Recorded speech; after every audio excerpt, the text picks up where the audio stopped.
everyone. My name's Catherine Karuna. I'm the founder of Soul and Spirit Daily Spiritual Practice Program, maybe the only spiritually based meditation program out there. Check it out in the description below. And today I'm talking about, this whole month I've been talking about manifesting from divinity, from what would fulfill your destiny. So I've been talking about manifesting from what would fulfill your destiny, fulfill your karma. That's another way to say it. But what is karma? Karma is, there's many ways that people look at it, from cause and effect to what is brought to you to learn your lessons. I like that definition. What is brought to you in this world to bring you those lessons or those teachings or even trials and tribulations or great, wonderful, wonderful things to bring you to fulfill your destiny. And what is your destiny, then, you might ask? So, your destiny in metaphysical terms is when, before you come here, you get together with those spiritual beings, the lords of karma, they've been called spiritual masters, and they lay out a blueprint, an architectural design for your life. Sometimes people say it's God's plan. And in that plan are many different roads and within that is where you choose your road. Because how does what your plan is work with free will? So the plan is, or the architectural design or the blueprint that you came in with, including choosing your parents. Yes, if you have issues with your parents, you chose them to bring you the lessons that you needed to learn, as beautiful as they may be, or in some people's case, as hard as they may be. So the whole key to learning what you're meant to learning in this life and then gaining liberation is to approach those lessons with the attitude of, everything that comes my way is in my favor. It's for me. It's for my highest good. It's helping me grow my soul, my spirit. So this is the earth, this physical incarnation you have, is the best place to learn those lessons. We're spiritual beings embodied in a physical form to learn the lessons that the classroom of earth brings us. And you may have heard that. So with knowing that, and if you haven't heard that, just consider it so that it inspires you. So when you know that you're here to really learn the lessons that this earth and your spirit brings you, and the spiritual guidance and God brings you, then you can approach everything that comes your way with an attitude of, bring it on. I want to learn it. I want to be free here. I want liberation. And then I want to serve on this planet as I walk this earth. As you walk this earth as a blessing, in sanctity, in holiness, in divinity, whatever words you want to call it, in your godliness, we can reach for our godliness and as we embody our soul and our spirit, we can embody our godliness and speak those words that God would speak.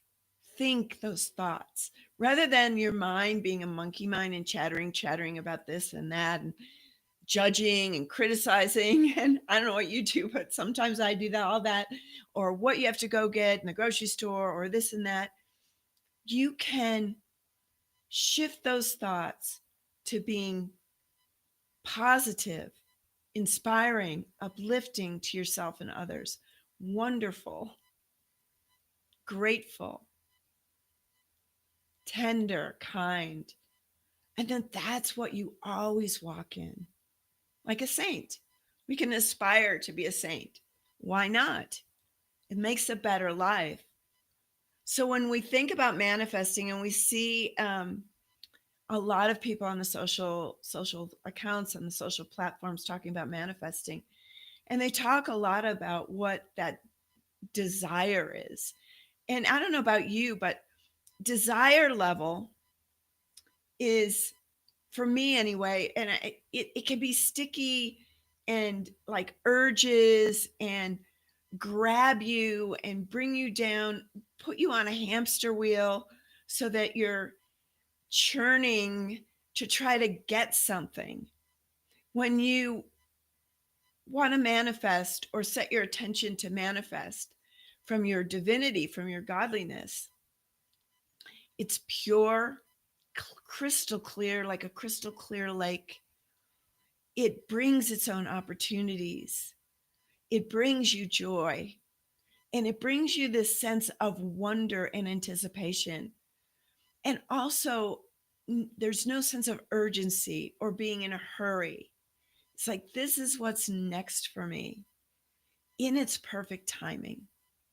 In its perfect timing.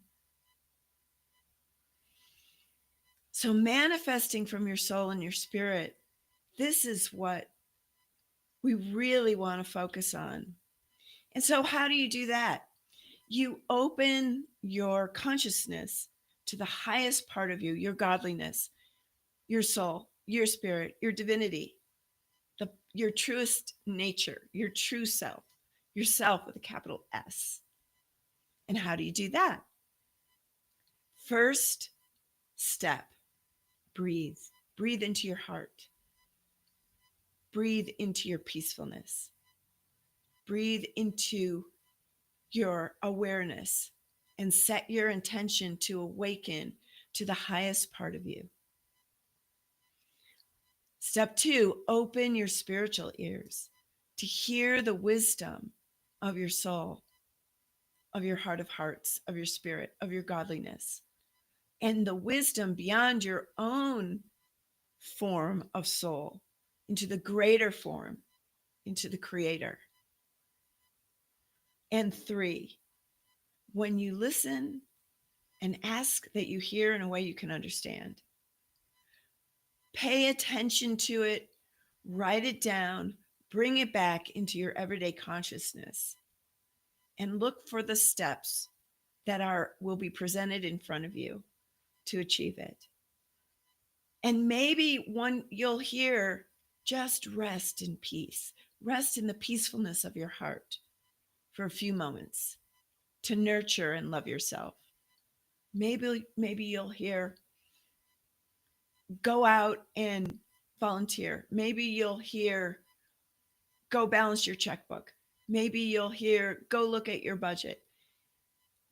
But that guidance comes from your own soul, connected in attunement, in alignment, in partnership with the soul and the spirit that is greater than all of us, that created us. And then from there, we begin to manifest our destiny, fulfill our destiny, and then live in liberation, in freedom. And it's a great adventure and more fun than you could ever imagine. So I wish you all the blessings that are always pouring upon your life and all you know. Namaste.